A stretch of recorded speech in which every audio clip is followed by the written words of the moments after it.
since like 2 years now that I received this building here.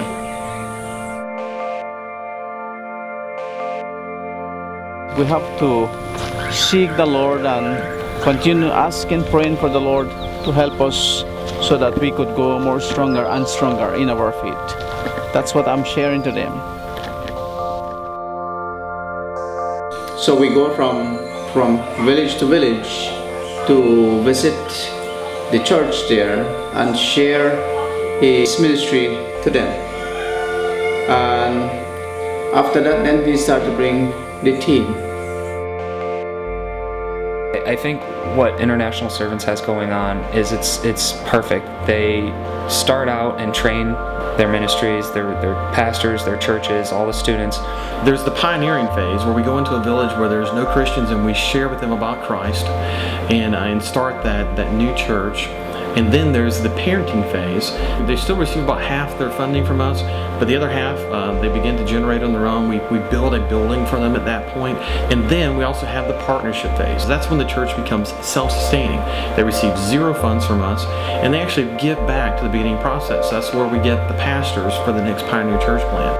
So your financial contribution goes to help starting these churches, to seeing them come all the way to fruition, to make them a constituted church, a church that's all out on their own, that is still growing and producing missionaries for here in Belize.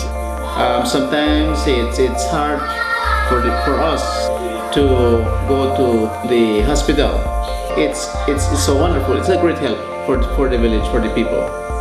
If I show up with a bunch of doctors without medicine, I can't do anything. If I diagnose somebody with an ear infection, they're going to need antibiotics. If they have a fever, they're going to need Tylenol or Motrin. When children have worms, it makes them malnourished.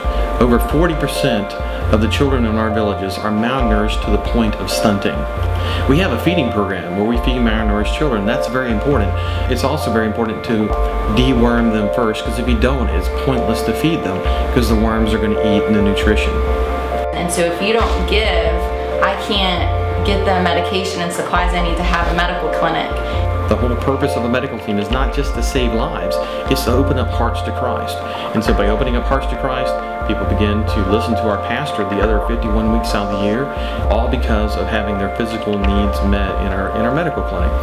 Our goal here is to plant churches here in Belize that will reach Belize for Christ, that are run by Belizeans, that become self-sustaining, and they will reach their villages for Christ. But to get to that level, they need help. They need people who will give financially to help sponsor the church. They need people who will pray for them.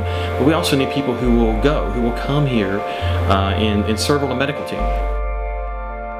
I encourage you strongly to pray and see what God lays on your heart for the country of Belize.